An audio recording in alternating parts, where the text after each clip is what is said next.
Hello students, आज के हमारे वीडियो में हम आपको सार्थक अंकों के बारे में बता रहे हैं।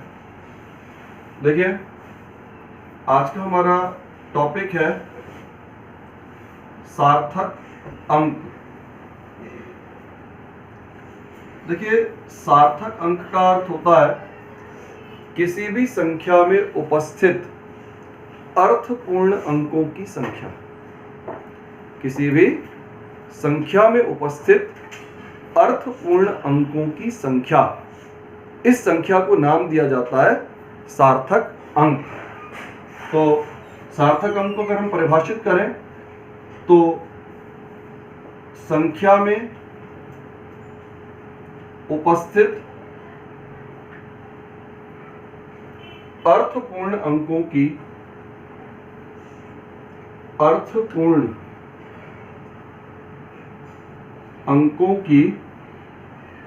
संख्या। ये जो संख्या होती है अर्थपूर्ण अंकों की संख्या, इसे हम कहते हैं बच्चों सार्थक अंक। संख्या में उपस्थित अर्थपूर्ण अंकों की संख्या। अब बेटा, ये जितने भी अंक, किसी भी संख्या में अंक जो दिए जाते हैं, प्रारंभ के सभी अंक जो होते हैं निश्चित होते हैं, लेकिन जो अंतिम अंक होता है वो अनिश्चित अंक माना जाता है। जैसे मान लीजिए हमने एक संख्या लिखी 425.69, या हमने 425.67 हमने एक अंक लिखा यहाँ पर। तो इसमें प्रारंभ वाले जो अंक होते हैं, ये अंक तो माने जाते हैं निश्चित अंक, निश्चित अंक होते हैं। लेकिन अंतिम अंक जो होता है 7, ये माना जाता है अनिश्चित। किसी भी संख्या का अंतिम अंक जो होता है उसे हम सदैव अनिश्चित मानते हैं। अब अनिश्चित क्यों मानते हैं भाई? अगर हम इस संख्या का अर्थ निकालें तो ये बात हमारी यहाँ पर स्पष्ट हो जाती है। जैसे हमारी संख्या थी 425.67, तो इसका अर्थ होगा कि ये जो संख्या है 425.66 की तुलना में तो बड़ी है और 425.68 की तुलना में छोटी। अगर ये दी गई संख्या का अर्थ निकाला जाए तो इसका अर्थ क्या है? हमारी दी गई संख्या है 425.67, तो प्रारंभ के सभी अंक निश्चित होंगे, लेकिन अंतिम अंक जो होता है वो अनिश्चित अंक होता है। अब इसको हम अनिश्चित क्यों मानते हैं? इसको हम समझा सकते हैं संख्या के अर्थ से। इस संख्या का अर्थ है कि ये जो संख्या है, ये संख्या 425.66 की तुलना में बड़ी, लेकिन 425.68 की तुलना में संख्या जो है छोटी संख्या। तो इस तरह से अंतिम अंक में सदैव अनिश्चितता पाई जाती है। तो ये तो रही बात सार्थक अंक की, कि किसी भी संख्या में उपस्थित अर्थपूर्ण अंकों की संख्या, इसे हम नाम देंगे बच्चों सार्थक अंक। अब सार्थक अंक को कैसे ज्ञात किया जाता है? तो इसे ज्ञात करने के लिए कुछ नियम है यहाँ पर। तो पहला नियम देखिए अपन इसका पहला नियम ये कहता है शून्य के अलावा सभी अंक सार्थक अंक होते हैं। सार्थक अंक होते हैं। कोई भी संख्या जो आपको दी गई है, उस दी गई संख्या में शून्य के अलावा जितने भी अंक होंगे वो 100% सार्थक अंक होंगे। ऐसा नहीं कि शून्य सार्थक नहीं होता, शून्य भी सार्थक होता है। कई जगह सार्थक होता है और कई जगह सार्थक नहीं होता। तो शून्य को अभी अपन जो है अलग से इसके बारे में बात करते हैं। तो पहला नियम आया कि शून्य के अतिरिक्त सभी अंक सार्थक अंकों की श्रेणी में आते हैं। अब बेटा शून्य के बारे में बात करते हैं अपन। देखिए, संख्या के मध्य के सभी शून्य सार्थक होते हैं।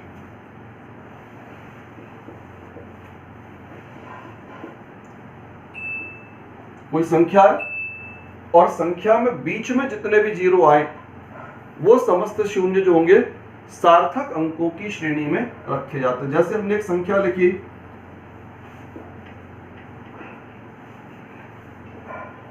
ये संख्या है, तो ये जो शून्य आ रहे हैं, कुछ शून्य इसमें बीच में आ रहे हैं। अगर आपसे कहा जाए कि सार्थक अंक कितने हैं, तो यहां सार्थक अंकों की संख्या होगी, गिन लेंगे अपन इसको, 1 2 3 4 5 और 6। तो मध्य में जितने भी शून्य होते हैं, किसी भी संख्या के मध्य में जितने भी शून्य होंगे वो सभी सार्थक अंक होंगे। अब अगला इसका नियम, संख्या के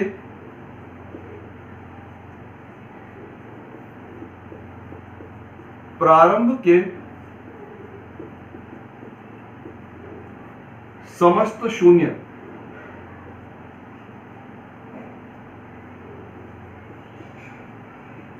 सार्थक नहीं होते हैं।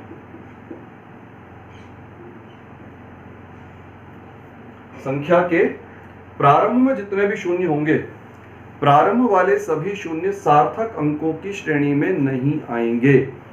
अब इसको अपन उदाहरण देखें। ये हमने एक उदाहरण बताया आपको। अब दूसरा उदाहरण देखिए। जैसे हमने लिखा 0.25 ग्राम, तो आगे का शून्य सार्थक अंक में नहीं गिना जाएगा। अर्थात इसमें आपसे कहा जाए सार्थक अंकों की संख्या, तो सार्थक अंक होगा इसके 2। एक तो अंक है 2 और एक अंक है 5। सार्थक अंकों की कुल संख्या हुई 2। दूसरा उदाहरण देखें, 0.00025 ग्राम। अब इसमें अगर आपसे कहा जाए सार्थक अंकों की संख्या, तो अब आप देखेंगे आगे वाले शून्य ये सार्थक अंक नहीं होते हैं। यहां पर जो है सार्थक अंकों की संख्या इसमें भी 2 ही आएगी। अब आप सोच रहे होंगे कि ये आगे के शून्य तो गिने जाने चाहिए थे, लेकिन क्यों नहीं गिने जा रहे भाई? उसका कारण ये होता है कि अगर हम इस संख्या को वैज्ञानिक पद्धति में लिखेंगे, तो ये संख्या होगी 2.5 गुणा 10 की पावर -4। 2.5 गुणा 10 की पावर -4।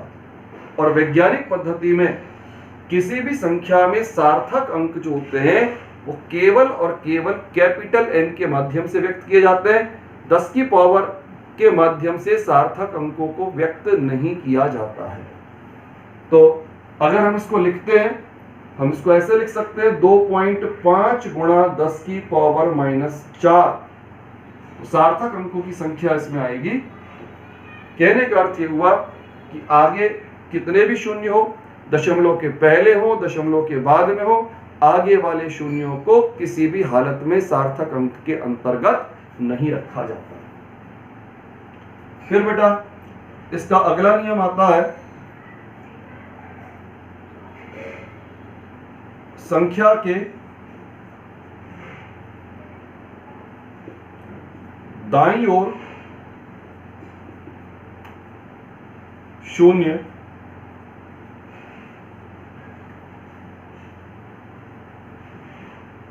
निम्न 2 प्रकार के हैं।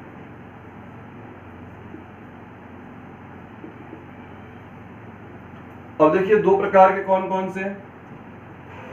पहली स्थिति है, हमने लिखा 525.00।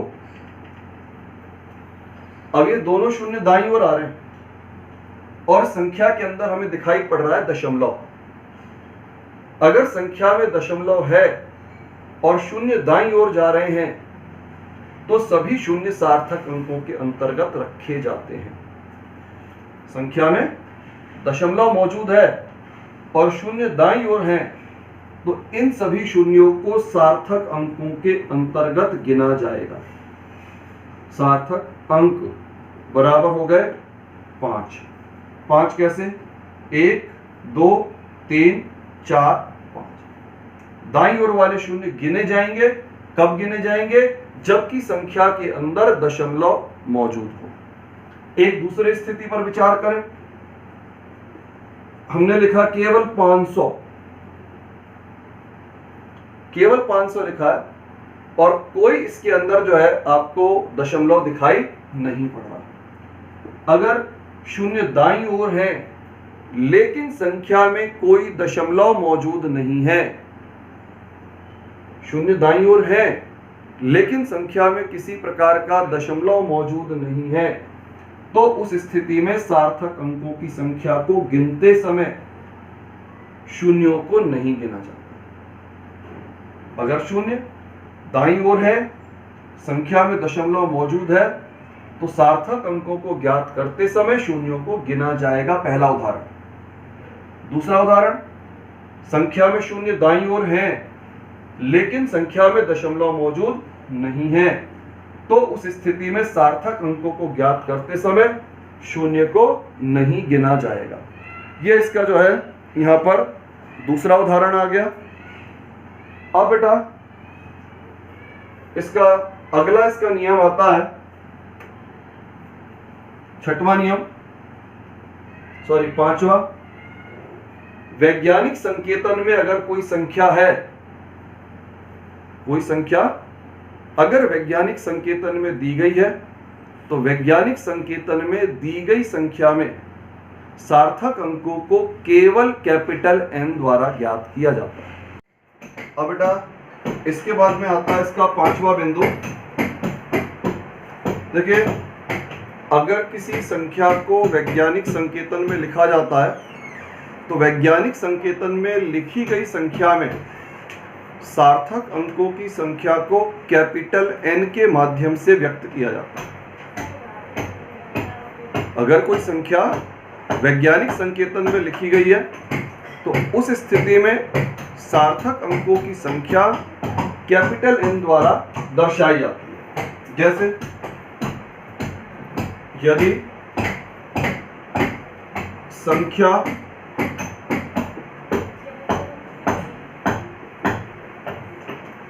वैज्ञानिक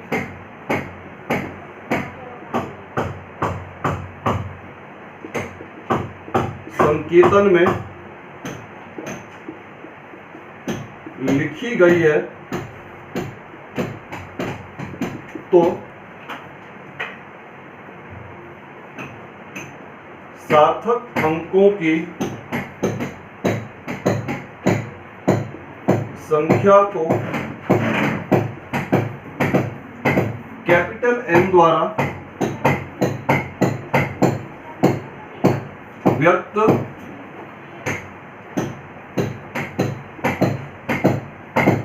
किया जाता है।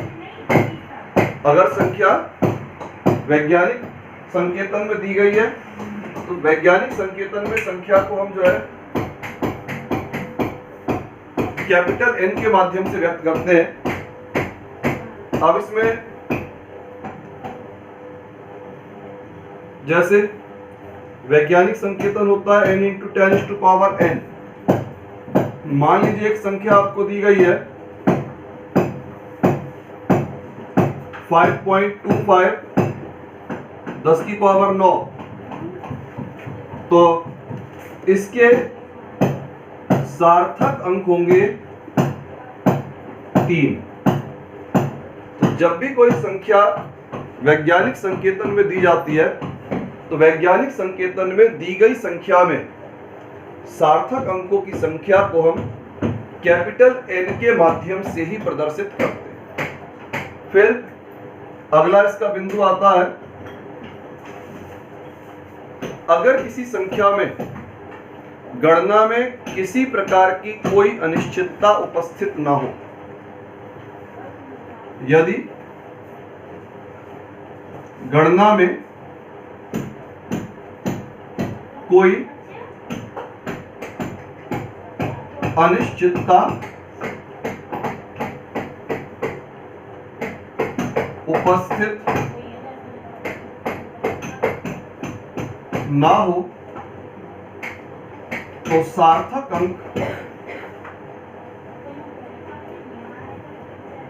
की संख्या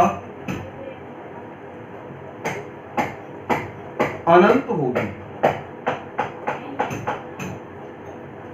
इसका अगला बिंदु आता है कि यदि गणना में किसी प्रकार की कोई अनिश्चितता नहीं पाई जा रही है, गणना में निश्चितता हो, जैसे अपन कहें कि 50 छात्र, तो 50 छात्रों को सही प्रकार से गिनना संभव होता है, सरलता पूर्वक गिने जा सकते हैं।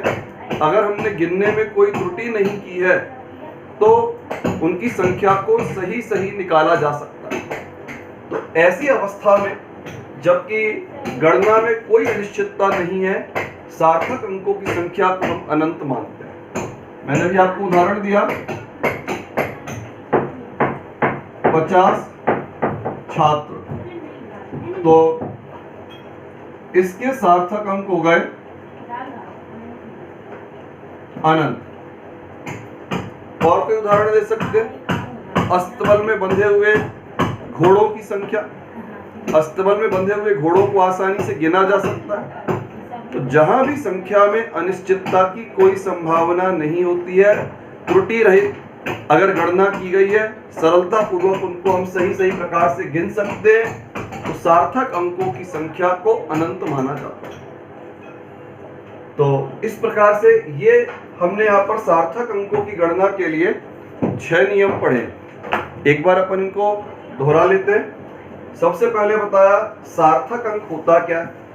देखिए, सार्थक अंक का मतलब होता है किसी भी संख्या में उपस्थित अर्थपूर्ण अंकों की संख्या। संख्या में उपस्थित अर्थपूर्ण अंकों की जो संख्या होती है, उस संख्या को कहा जाता है सार्थक अंक। अब जैसे हमारे सामने एक संख्या दे रखी है, कोई भी संख्या जब आपको दी जाती है तो प्रत्येक संख्या में सदैव अंतिम अंक जो होता है वो अनिश्चित माना जाता है। आगे के समस्त अंक निश्चित होंगे, लेकिन अंतिम अंक जो होता है, उस अंतिम अंक को हम सदैव अनिश्चित अंक मानते हैं। अनिश्चित क्यों है? अगर हम इस संख्या का अर्थ निकालें, ये जो दी गई संख्या है, इस दी गई संख्या का यदि अर्थ निकाला जाए तो ये संख्या आपकी 425.66 की अपेक्षा बड़ी है और 425.68 की अपेक्षा छोटी है। 425.66 की अपेक्षा बड़ी और 425.68 की अपेक्षा छोटी है। आप देखें, प्रारंभ के 4 अंक 4, 2, 5 और 6, 4, 2, 5 और 6, 4, 2, 5 और 6, ये फिक्स आ रहे हैं। जो भी ऊपर नीचे हो रहा है वो अंतिम अंक में हो रहा है। तो आगे के समस्त अंक जो होते हैं वो निश्चित होते हैं। जो भी अनिश्चितता पाई जाती है वो सदैव अंतिम अंक में पाई जाती है। अब इसके बाद सार्थक अंकों की गणना के लिए कुछ नियम है। पहला नियम, शून्य के अलावा किसी भी संख्या में जितने अंक दिए जाते हैं, शून्य के अलावा किसी भी संख्या में जितने अंक दिए जाते हैं, उन सभी अंकों को हम सार्थक अंक कहते हैं। ऐसा नहीं कि शून्य सार्थक नहीं होगा, शून्य भी सार्थक होता है, लेकिन शून्य के लिए कई अलग अलग तरह की स्थितियां आती हैं। किन्हीं स्थितियों में सार्थक होता है और किन्हीं स्थितियों में सार्थक नहीं होता। लेकिन शून्य के अलावा अगर कोई भी अंक है तो वह अंक प्रत्येक स्थिति में ही सार्थक अंक का कार्य करेगा। अब शून्य के लिए अपन कुछ नियम देखते हैं। शून्य में संख्या के मध्य के सभी शून्य सार्थक अंक होते हैं। अगर किसी संख्या को लिखा जाए और संख्या को लिखने पर बीच में कुछ शून्य आए तो वे समस्त शून्य सार्थक अंकों में गिने जाएंगे। जैसे 1, 2, 3, 4, 5 और 6। पहले से लेकर आखिरी अंक तक अंकों की संख्या हो गई 6। तो यहां शून्य सार्थक अंक होगा क्योंकि शून्य जो है संख्या के मध्य में आया। फिर संख्या के प्रारंभ के समस्त शून्य सार्थक अंक नहीं होते। आगे अगर किसी संख्या में शून्य है तो आगे वाला शून्य किसी भी स्थिति में सार्थक अंक नहीं होगा। कारण होता है वह शून्य केवल दशमलव स्थान की स्थिति को दर्शाने के लिए प्रयोग में लाया जाता है। जैसे यह 0.25, आगे वाला 0 नहीं गिना जाएगा, केवल 2 और 5 के आधार पर सार्थक अंकों की संख्या 2। 0.00025 इसमें भी आगे के सभी शून्य सार्थक में नहीं गिने जाएंगे। ये शून्य जो है वो केवल दशमलव स्थान की स्थिति को व्यक्त करने के लिए लगाए जाते हैं। तो इस तरह सार्थक अंकों की संख्या दोनों स्थितियों में 2 आ रही है, मतलब आगे वाले शून्य किसी भी स्थिति में सार्थक अंकों के अंतर्गत नहीं रखे जाते। फिर बेटा अगला, संख्या के दाईं ओर के शून्य। संख्या में अगर दाईं ओर शून्य है तो दाईं ओर वाले शून्यों के लिए 2 प्रकार की अलग अलग स्थितियां बनती हैं।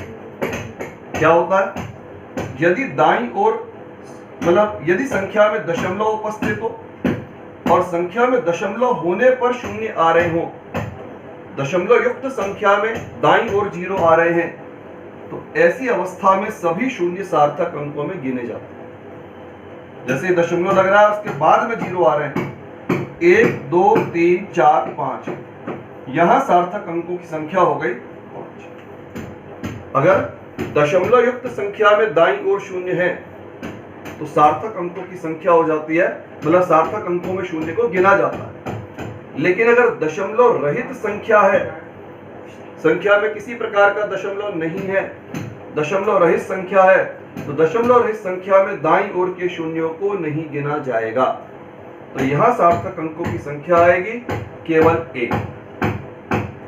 फिर अगर हमने किसी संख्या को वैज्ञानिक संकेतन में लिखा है तो वैज्ञानिक संकेतन में दी गई संख्या में सार्थक अंकों की संख्या कैपिटल N द्वारा दर्शाई जाती है। वैज्ञानिक संकेतन में लिखी गई संख्या में सार्थक अंकों की संख्या को हम कैपिटल N के माध्यम से प्रदर्शित करेंगे। कैपिटल N जैसे आप इस उदाहरण में देखें, 5.25 गुणा 10 की पावर 9। 10 की पावर में क्या दे रखा है इसका कोई मतलब नहीं, इससे सार्थक अंकों का कोई संबंध नहीं होता। सार्थक अंकों का संबंध होता है केवल कैपिटल N द्वारा, और कैपिटल N वाली संख्या में आपको अंक कितने दिए गए, 3, 1 2 3, सार्थक अंकों की संख्या हो जाएगी 3। फिर बेटा अगली स्थिति, यदि गणना में कोई अनिश्चितता उपस्थित ना हो, गणना में किसी भी तरह की कोई अनिश्चितता नहीं हो, हम सही प्रकार से गणना कर सकने की स्थिति में हो, तो सार्थक अंकों की संख्या को अनंत माना जाता है। जैसे मैंने आपको उदाहरण दिया, छात्रों की संख्या, किसी कक्षा में उपस्थित छात्रों की संख्या ठीक प्रकार से गिन सकते हैं। जब ठीक प्रकार से गिन सकते हैं तो उस स्थिति में सार्थक अंकों की संख्या को हम मानेंगे अनंत। फिर अंडों की संख्या, अगर अंडे रखे हुए तो अंडों की संख्या को गिना जा सकता है, वहां सार्थक अंकों की संख्या को अनंत माना जाएगा। फिर इसी प्रकार से जो है, मान लीजिए शोरूम में रखे हुए वाहनों की संख्या, तो शोरूम में रखे हुए वाहनों की संख्या को सही प्रकार से गिना जा सकता है, कोई अनिश्चितता नहीं रहेगी, तो वहां उस वाहनों की संख्या को भी हम अनंत मानेंगे। तो इस प्रकार से हम जो है सार्थक अंकों की गणना को कर सकते हैं। तो ये अपन ने जो है सार्थक अंक क्या होता है वो पढ़ा, सार्थक अंकों की गणना किन नियमों के आधार पर की जाती है वो पढ़ा। अब इसके आगे वाले जो वीडियो आएंगे उसमें अपन इनका अनुप्रयोग पढ़ेंगे, किस प्रकार से हम सार्थक अंकों को काम में लेते हैं, जोड़ने की क्रियाओं में, घटाने की क्रियाओं में। ये सारी बातें हम आगे वाले वीडियो में पढ़ेंगे।